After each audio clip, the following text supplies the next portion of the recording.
Hello guys, आपका स्वागत है मेरे YouTube channel Arun coaching institute में।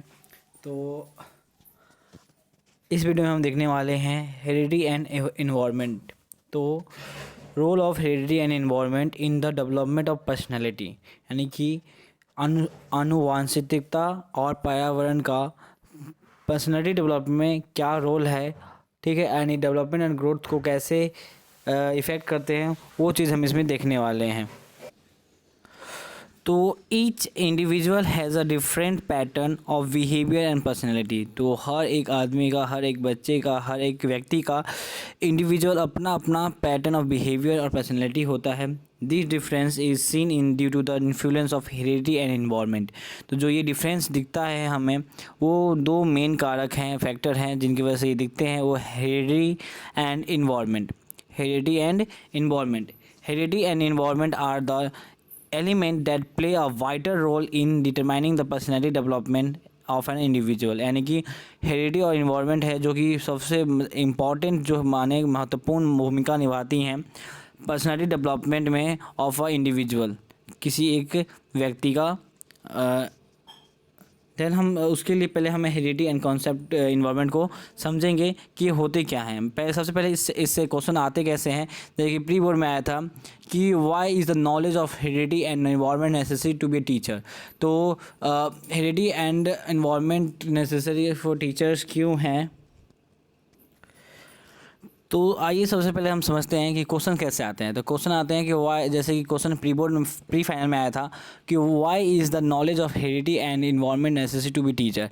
यानी कि एक शिक्षक के लिए बच्चे की आनुवांशिकता और पर्यावरण की जानकारी होना क्यों ज़रूरी है। तो उसके लिए पहले हमें हेरिडिटी और इन्वायरमेंट समझना पड़ेगा कि कॉन्सेप्ट है क्या, उसके बाद हम आपको बताएंगे ये क्या है, जिससे कि अगर आपके एग्ज़ाम में 8 मार्क्स का भी आता है तो आप अच्छे से कर पाएँ। तो सबसे पहले देखते हैं आनुवंशिकता की अवधारणा। तो parent who is inherent equality from the their parents pass on their personality thread to their children through the genes. तो सबसे पहले मैं आपको एग्जांपल देता हूँ कि मानिए एक ऋषु है चाहे राम है, वो उसकी आंखें भूरी है और उसका बाल जो है कर्ली है। ठीक है, उसका आंखें भूरी हैं, उसके बाल कर्ली है, लेकिन उसके पापा के जो है आंखें भूरी हैं और उसकी मम्मी के बाल कर्ली हैं। तो उसके पापा और मम्मी दोनों का ही जो थ्रेड है, कर्ली बाल और आइज़, ब्राउन आइज़, वो उस बच्चे में आ गया है। तो थ्रू जीन्स आया है। तो parents who interact inherent quality from there parents pass on their personality thread. तो वो उनके पर्सनैलिटी थ्रेड में पास हो जाता है बच्चों के to the children through the genes के थ्रू। हेरिडिटी का डेफिनेशन अगर बोले तो heredity refer to the transmission of physical and mental thread that enter from parent to children through a genes. यानी कि हेरिडिटी जो है वो ट्रांसमिशन है फिजिकल एंड मेंटल थ्रेड, यानी कि बाहरी बनावट भी जो है फिजिकल जो है उसका देखने में, कि उसकी आंखें कैसी है, गाल, जैसे आपको देख के कहते हैं ना कि हाँ आप तो अपने पापा पे गया है, आप अपने मम्मी पे गए हो, ये बच्चा इस पे गया है, आंखें मम्मी पे गई है, नाक पापा पे गया है। तो ये क्या है, तो यानी कि हेरिडिटी जो ये क्या है, फिजिकल अपीयरेंस हो गया। एंड मेंटल ट्रेट, यानी कि जैसे कि कभी कभी हमें दादा दादी कहते हैं कि जब इस एज का था मेरे मतलब तुम्हारे पापा इस एज के थे तो वो भी ऐसे बिहेव करते थे, तुम्हारे जैसा ही बिहेव करते थे। तो क्या मेंटल ट्रेट भी हो गया, कैसा सोचता है वो भी आ गया मेंटल थ्रेड में। तो heredity refer to the transmission of a physical and mental thread that enter from parent to children through a genes. It provide the basis of the all development of human personality. यानी कि एक जब बच्चा पैदा होता है तो एक ह्यूमन पर्सनैलिटी लेके पैदा होता है, क्योंकि वो जो लेके आ रहा है जीन्स के थ्रू, तो उसमें होता है। तो it provide the basis for the development of human personality, यानी कि ह्यूमन पर्सनैलिटी के it provide the basis of the development of human personalities। Heredity is the what a person is born with. यानी कि heredity क्या है, जो अगर वो व्यक्ति पैदा हुआ है, क्या लेकर पैदा हुआ है। ठीक है, हेरिडिटी वो है कि heredity is the what a person is born with. It is reflected in our height, thickness, colour extra में रिफ्लेक्ट कर सकता है। तो हेरिडिटी का ये आपको मैंने कॉन्सेप्ट समझाया कि हेरिडिटी होता क्या है। ठीक है, एंड अब कॉन्सेप्ट ऑफ इन्वायरमेंट समझेंगे, इन्वायरमेंट क्या है। तो एनवायरनमेंट क्या है? तो environment is nothing but the sum of total of the surrounding in which an individual to live. यानी कि वातावरण और कुछ नहीं बल्कि उस परिवेश का कुल योग है जिसमें व्यक्ति को रहना पड़ता है। ठीक है, तो यानी कि environment include all the aspect around the child such as parent, family, friends, school, neighbourhood, work place and socio economic condition. यानी कि पर्यावरण में बच्चे के आसपास के सभी पहलू शामिल होते हैं, जैसे कि माता पिता, परिवार, दोस्त, स्कूल, पड़ोस, कार्यस्थान और सामाजिक आर्थिक स्थितियाँ भी इन्वॉल्वमेंट में होती हैं। ठीक है, next environment is generally divided into two categories. जो एनवायरनमेंट है उन्हें दो कैटेगरी में बांटा गया है, एक नेचुरल एंड एक सोशल। नेचुरल क्या है? Natural environment refer to all those thing and force on and around the earth that influence of person. यानी कि नेचुरल थिंग वो है जो हमारे अर्थ पर प्रेजेंट है पहले से ही, जो हम बोलते हैं 5 तत्व होते हैं, हवा, वायु, पानी, अग्नि, ये सब। तो सारा क्या नेचुरल एनवायरनमेंट आ गया जो कि पहले से ही हमारे एनवायरनमेंट में प्रेजेंट है। तो प्राकृतिक पर्यावरण का तात्पर्य उन सभी चीज़ों और शक्तियों से है जो पृथ्वी पर और उसके चारों ओर एक व्यक्ति को प्रभावित करती है। तो जैसे कि हवा हो गया, पानी हो गया, अग्नि हो गया, सनलाइट हो गया, मिट्टी हो गया। तो ये सारे क्या हैं? ये सारे प्राकृतिक पर्यावरण जो कि एक व्यक्ति को प्रभावित करते हैं। ठीक है, मौसम हो गया, कंडीशन हो गया, ये सारे। ठीक है, देन सोशल इन्वायरमेंट क्या है?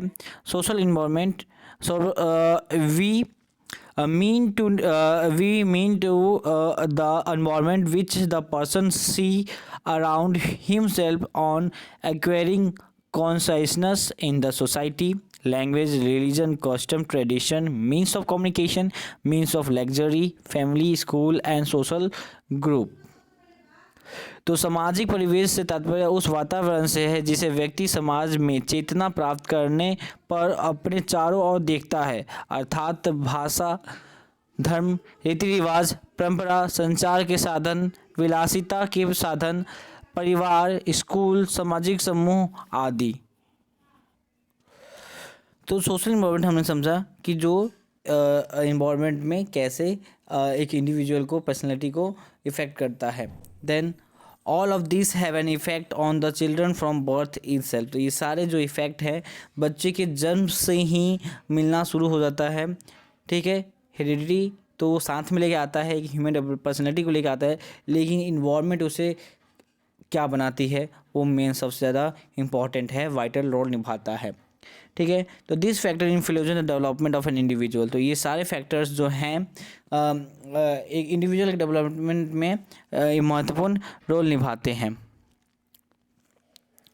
तो आगे हम देखते हैं the child capability are determined by heredity. यानी कि बच्चे की क्षमताएं आनुवंशिकता से निर्धारित की होती है। यानी कि जो क्या कर सकता है, capability of to do some things, वो किससे डिटरमाइन होता है? हेरिडिटी से। ठीक है, but the extent of to which an individual develop the capability depend upon the opportunity in the environment. यानी कि ये तो है कि उसकी हेरिडिटी है वो उसकी क्षमताओं को दर्शाती है, लेकिन इन्वायरमेंट है उसे, इन्वायरमेंट बाहर उसे क्या दे रही है, लेकिन एक व्यक्ति उन क्षमताओं को किस हद तक विकसित करता है यह पर्यावरण में अवसर पर निर्भर करता है। जैसे कि मैं एग्जांपल देता हूँ कि एक बच्चा है, उसे क्रिकेटर बनना है। ठीक है, उसे क्रिकेटर बनना है एंड एक बच्चा है, उसके फादर क्रिकेटर है एंड उस बच्चे में वो क्रिकेटर वाला जो जीन्स है आ गया है। एंड इन्वायरमेंट में आने के बाद अगर उसे वैसा ही मिल जाता है, ठीक है, वैसा ही सीख मिलता है, वैसे ही इन्वायरमेंट मिलता है, खेल कूद का, अपने आप को दर्शाने का, एकेडमी जाने का, तो क्या होगा? बच्चा क्रिकेटर बन जाएगा। तो वो क्या होगा? तो इसमें इन्वायरमेंट निभा रहा है ना। या दूसरा एग्जांपल लीजिए, कोई अगर सिंगर, पेरेंट्स किसी के सिंगर हैं, ठीक है, एंड वो क्योंकि वो पैदा हुआ तो एक human capital as a genes उसमें सिंगर वाला जीन्स है उसमें, लेकिन वो बाहर आता है एंड उसे वो इन्वायरमेंट नहीं मिलता सिंगर वाला, तो वो नहीं बन पाएगा। तो इसे आप देख पाते हैं कि जितने सिंगर्स हैं उनके फैमिली में सारे पूरे फैमिली ही सिंगर्स होते हैं। क्यों? क्योंकि उनके इन्वायरमेंट वैसा है ना, उनका इन्वायरमेंट ऐसा है कि वो हर कोई उसमें सिंगर्स ही बन जाएंगे। जैसे लता मंगेशकर जी हैं, उनके घर फैमिली में हर कोई सिंगर है। ठीक है, तो वो उसे क्या हुआ आप नेहा कक्कड़ का ले सकते हैं एग्जांपल, नेहा कक्कड़, टोनी कक्कड़, उनकी बहन है जो भी, तो वो सारे क्या हैं, सिंगर्स हैं। तो क्योंकि उन्हें इन्वायरमेंट ऐसा मिला, तो हेरिडिटी, उनके फादर एंड मदर जागरण करवाते थे, ठीक है, फादर, तो उससे क्या हुआ, एक तो हेरिडिटी में उनके था ही, लेकिन उनका जो इन्वायरमेंट मिला वो सिंगिंग का मिला, इसलिए वो सिंगिंग में आगे बढ़ गए, ठीक है। तो यही बोल रहा है कि the child capability are determined by the heredity but the extent to which an individual develop this capability depend upon the opportunity in the environment, यानी कि अपॉर्चुनिटी उसे इन्वायरमेंट में कितना मिलता है उसे बाहर निकालने का, उसके अंदर जो वो ह्यूमन कैपिटल है उसे बाहर निकालने का। Then a role of heredity and environment in development of personality, यानी कि role of heredity and environment का क्या है, वो हम देखेंगे पर्सनैलिटी डेवलपमेंट में, ठीक है। तो व्यक्तित्व के विकास में आनुवांशिकता और वातावरण की भूमिका। तो जो सबसे पहला है, the knowledge of heredity and environment has a great influence on human development, यानी कि आनुवंशिकता एंड वातावरण के ज्ञान का मानव विकास जो है ह्यूमन डेवलपमेंट पे है, उस पर बहुत बड़ा प्रभाव पड़ता है। दूसरा है, human development is the product of both heredity and environment, यानी कि मानव विकास जो है आनुवांशिकता और पर्यावरण दोनों का उत्पाद है, ठीक है, प्रोडक्ट है, ठीक है, ह्यूमन डेवलपमेंट। देन क्या है, the development pattern of the children is determined by both heredity and environment, तो जो डेवलपमेंट पैटर्न है वो बच्चों के हेरिडिटी और इन्वायरमेंट को देख के पता किया जा सकता है, यानी बच्चों का विकास पैटर्न जो है इन्वायरमेंट हेरिडिटी एंड इन्वायरमेंट को देखकर निर्धारित किया जा सकता है दोनों को। Then it play important role in the development of personality and other quality in the individual, तो ये और भी मतलब इंडिविजुअल में अदर क्वालिटीज़ है, पर्सनैलिटी एंड अदर क्वालिटीज़ को डेवलप करने के लिए भी इम्पॉर्टेंट होता है। देन आगे, child development can be understood by the सेप correctly only by heredity and environment, यानी कि आनुवंशिकता और वातावरण के द्वारा ही बाल विकास को समझा जा सकता है और सही आकार दिया जा सकता है, यानी कि अगर हमें पता है ये बच्चा इसमें है, हमें पता है कि बच्चे में आर्ट का हुनर है, तो हम उसे ऐसा इन्वायरमेंट देंगे, हमें पता है उसे हेरिडिटी में आर्ट का है, तो हम उसे ऐसा इन्वायरमेंट देंगे जिससे कि वो बच्चा उसमें मास्टर हो जाए एंड हम उसे सेव कर पाते हैं। कहते हैं ना कि जो बच्चा पैदा होता है वो एक मिट्टी का घड़ा होता है जिसे हमें सेप, जैसे कुम्हार एक मिट्टी के घड़े को सेप देता है, वैसे हमें भी सेप देना है।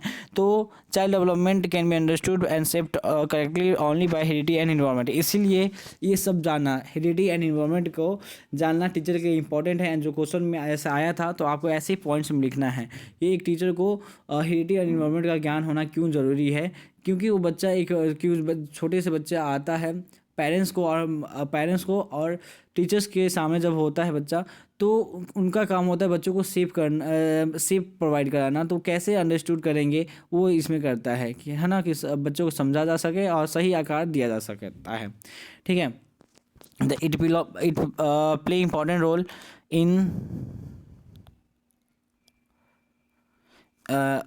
इन development of the personality and other qualities in the individual, ठीक है।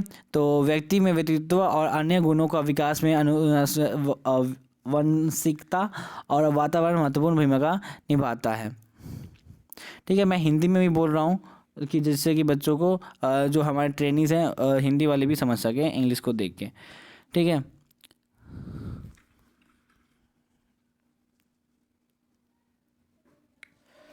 तो the complex interaction of heredity and evolution environment does not occur only at a certain period but it is a continuous and lifelong, यानी कि जो ये complex interaction हो रहा है हेरिडिटी एंड एवोल्यूशन का, नहीं कि एक बार बच्चा सीख गया तो सीख गया, ये लाइफ लॉन्ग चलता रहता है, कॉन्टीन्यूअस है, डायनेमिक है ये हेरिडिटी एंड एवोल्यूशन डेवलपमेंट जो है पर्सनालिटी डेवलपमेंट में रोल निभाता है। अब हम पढ़ेंगे आगे educational implication of heredity and environment, जैसे क्वेश्चन आया था 3 मार्क्स का, तो आपको कैसे लिखना है, तो मैं बिल्कुल जैसे मैं लिखा हूँ उसी फॉर्म में आपको लिखना है आंसर भी, तो आप देखेंगे नेक्स्ट। तो है educational implication of heredity and environment, ठीक है। knowledge of heredity and environment help the teacher to know the varying need of ability of the children, तो नॉलेज यानी कि आनुवंशिकता और वातावरण का ज्ञान शिक्षक को बच्चों की बदलती ज़रूरतों और क्षमताओं को जानने में मदद करता है। पहला है कि to know the varying need of ability of children, यानी कि बच्चों की जो ज़रूरतें समय टाइम टू टाइम चेंज होता रहता है, उसे जानने के लिए टीचर को ये ज़रूरी है कि हेरिडिटी एंड एनवायरनमेंट का ज्ञान होना चाहिए। देन नेक्स्ट है, it help to provide proper guidance to his children in the field of education, vocational and personal, यानी कि यह अपने बच्चों को शैक्षिक, व्यावसायिक और व्यक्तिगत, ये जो 3 चीज़ें हैं, एजुकेशनल, वोकेशनल एंड पर्सनल, यानी कि शैक्षिक, व्यावसायिक एंड व्यक्तिगत क्षेत्रों में उचित मार्गदर्शन प्रदान करने में मदद करता है। ठीक है, तो it helps to provide proper guidance. ठीक है, जिससे कि हम जैसे कि टीचर है, उन्हें पता है कोई बच्चा अगर कहीं मिस गाइड हो रहा है, उसे नहीं समझ में आ रहा कि मुझे आगे क्या करना है, तो टीचर उसे गाइड कर सकता है कि हाँ बच्चा, आपके लिए ये ठीक है, आप यहाँ पे जा सकते हैं, है ना। तो ऐसे हर क्षेत्र में पेरेंट्स को भी जाना जरूरी है एंड जैसे टीचर को भी जाना जरूरी है। नेक्स्ट है, it help the teacher to classify the student as a gifted, normal और slow learner and arrange different types of education for them.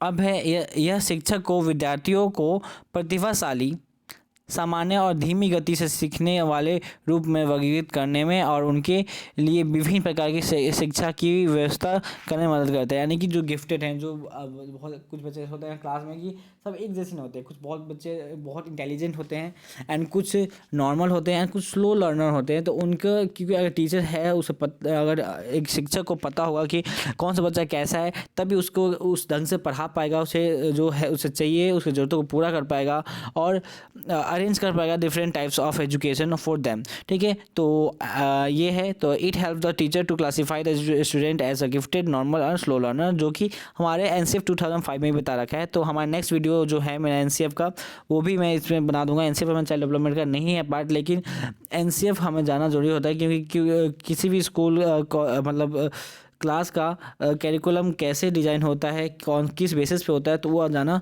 ज़रूरी है। तो एनसीएफ 2005 का पीडीएफ मैंने तो टेलीग्राम चैनल पर डाल दिया है, लेकिन आप उसका क्लास भी आज डाउनलोड लूँगा वीडियो के साथ। तो इस जो ये पीडीएफ है, इसका पीडीएफ आपको टेलीग्राम चैनल पर मिल जाएगा, वहाँ जाके डाउनलोड कर सकते हैं, मैंने ये डाल दिया।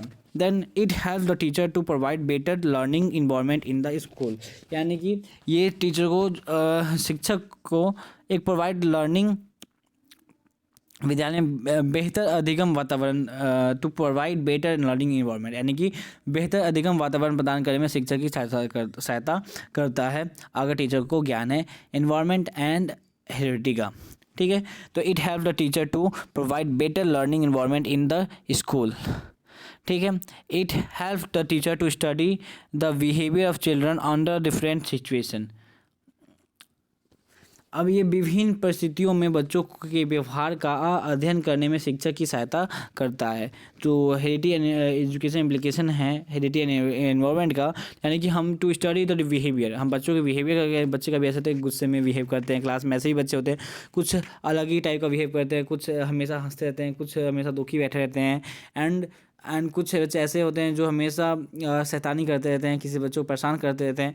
तो उसके लिए हमें उनकी हेरिडिटी और इन्वायरमेंट का पता होना ज़रूरी है। एक टीचर को पता होना ज़रूरी है, एक पेरेंट्स को पता होना चाहिए कि क्योंकि वो अंडर डिफरेंट सिचुएशन में वो कैसे उसे डील कर पाएँ। ठीक है, जैसे कि मैं अपने एससीपी के दौरान जब क्लासेस में लेता था, तो उसमें एक बच्ची थी, उसका नाम मैं अभी नहीं बता सकता यहाँ पे, लेकिन वो बच्ची बहुत शैतान थी एंड क्लासेस में, हर क्लास में उस बच्चे उससे मतलब परेशान रहते थे। एंड वो बच्ची ऐसे अच्छी है, पढ़ने में बहुत इंटेलिजेंट थी। ठीक है, एंड मेरे से तो बिल्कुल अच्छे से बिहेव करती थी एंड पढ़ती थी, लेकिन बाकी बच्चों से हमेशा शिकायत आता था क्या कि हमेशा मारती है, कुछ करती है। ठीक है, लेकिन मेरी क्लास में आज तक उसने ऐसा कुछ किया नहीं। ठीक है, लेकिन एक दिन ऐसा हुआ कि वो उसकी मम्मी लेने नहीं आई स्कूल से, एंड वो बच्ची क्या हुआ, निकल गई यहाँ से, मतलब स्कूल से निकल गई, एंड जब हम जा रहे थे तो हमारे पीछे पीछे आ गई, एंड उसके बाद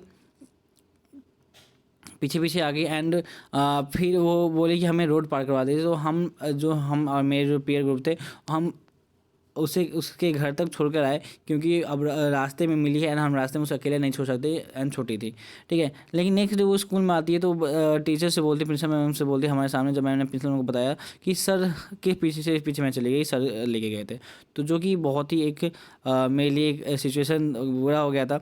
तो उस टाइम क्या होना चाहिए, it help the teacher to study the behaviour of children, यानी कि बच्चों का हम अगर हमें इन्वायरमेंट पता होगा, सिचुएशन पता होगा, तभी हम हेरिटी एंड जो इन्वायरमेंट है, क्योंकि उसका इन्वायरमेंट उसका आई थिंक उसका अच्छा नहीं था जिस तरह से वो ऐसा बिहेव कर रही थी, है ना। तो उसका, लेकिन बाकी टीचरों को पता था इन्वायरमेंट उसका, जिससे उन्होंने समझ गया कि हाँ उसकी ही गलती है। तो it help the teacher to study the behaviour of children and under the different situation, कैसा अलग अलग सिचुएशन आता है तो उसे कैसे डील करना है, ये आपको हेल्प करता है इस जगह पे। Then it help the teacher to know the individual difference, यानी कि हर बच्चा एक समान नहीं होता है, सब कोई अलग अलग होते हैं। तो ये जो हेरिटी एंड इन्वायरमेंट है वो हेल्प करता है टीचर को individual difference and arrange the educational experience accordingly, यानी कि जो बच्चा जैसे है उसके अकॉर्डिंग जो है एजुकेशनल एक्सपीरियंस उसे अरेंज करना। It help the teacher to organise a various curriculum and co curriculum programme for the best benefit of the children.